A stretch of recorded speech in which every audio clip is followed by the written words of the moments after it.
Whew.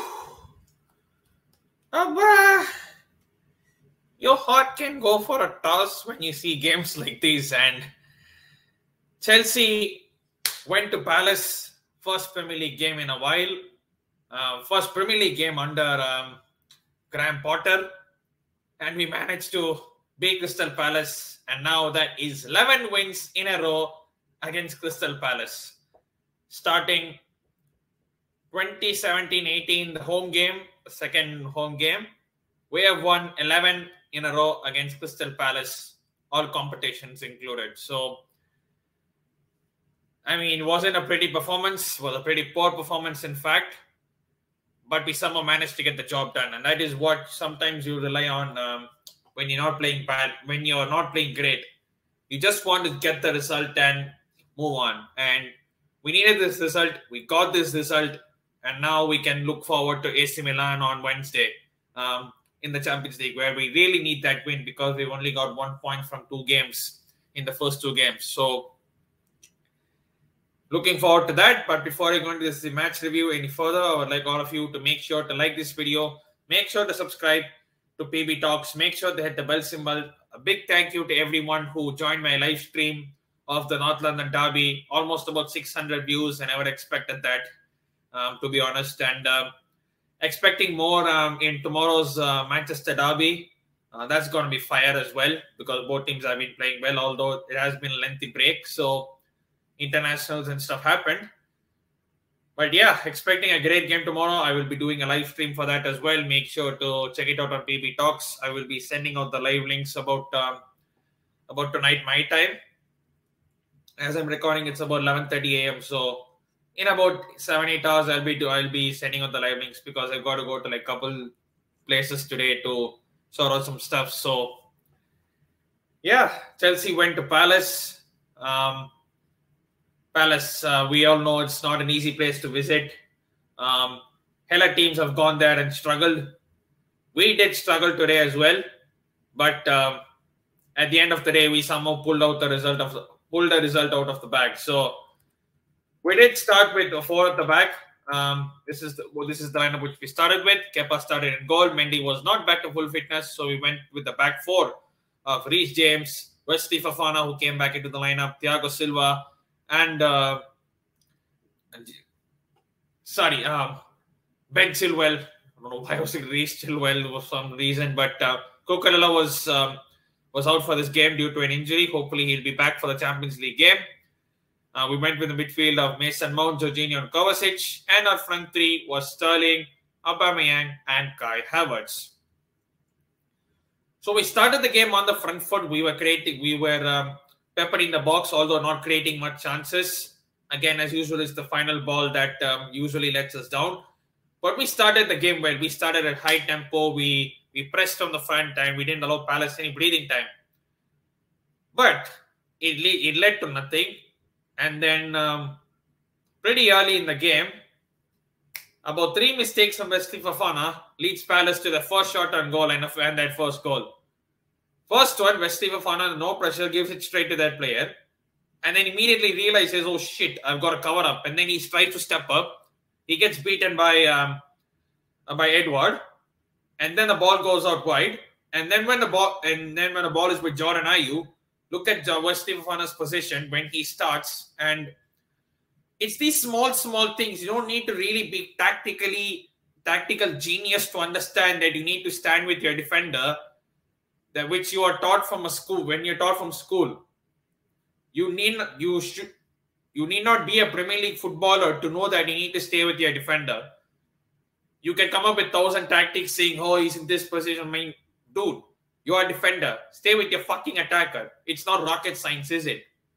He doesn't stay with him. He lets him run on the back of him. Boom, 1-0. At that point, you're thinking, Jesus Christ, it's Dinamo Zagreb ball over again, because same thing happened over there. We had possession. They broke through the other end and they scored the first goal. That was 1-0. Everyone thinking, oh my God, how the hell are we going to come back after that? And Palace looked more up for it, to be honest, than us, because our midfield pivot, Jorginho and Kovacic, I mean, Kante, please come back. We need you. Without you, our midfield is as good as non-existent. Because that is how we played today. Jorginho and Kovacic were abysmal. Seriously, we were abysmal. We couldn't string two passes together. We were losing possession often. We were getting pressed out by Palace. I think the goal they got, it just upped the intensity in another level. Mason Mount missed one or two chances. Kai Havertz was okay. Sterling was fine. But then just before halftime, when we were thinking, what the hell are we going to do? We get a response just before halftime. A long ball, Thiago Silva heads it on, and then Aubameyang, a classic striker's finish. If you look at these positions of where he receives the ball, many players would have taken a touch and then tried to shoot it, but he doesn't do all of that. He just opens his body, first time strike into the corner. Guaita has no chance, and that was halftime. We went into it 1-1. And even before that, big controversy with Thiago Silva. So what happened is Thiago Silva had the ball with him. He was nuts in the back. I think it was Edward. And then he went through. Thiago Silva realized, oh shit, if he goes through, he'll be on goal. So he decides to use his hand to literally stop it. He pushes the ball away, and then the ref gives him a yellow card. On another day, that could have been a red card, I swear. Thiago can consider himself super lucky that he just got away with the yellow card over there. So he got that yellow card. We got the equalizer, and then second half, it was probably the same patterns over and again. We did bring on changes. We bought on Ruben Loftus-Cheek. We bought on Armando Broja. We bought on Conor Gallagher. Obviously, Palace's player of the season last year on loan. Who else did we bring on? We bought on Broja. We bought on Conor Gallagher. We bought on Ruben Loftus-Cheek. And we bought on another guy. Pulisic, yes. Okay, how could I forget him? And we were starting to create things. Obviously, Conor Gallagher was kind of controlling the midfield. We all know that's his strength. He can hold the ball up. He can dictate play from midfield, so to say. But the winning goal, Jesus Christ, you couldn't write this script, didn't you? Pulisic gets a decent position, at a decent position down the right and on the left flank. He puts into Gallagher. He gets past he rolls past the challenge, and then from this angle, he belts one right into the top corner, and we win the game from there. And fair play to him, he didn't celebrate.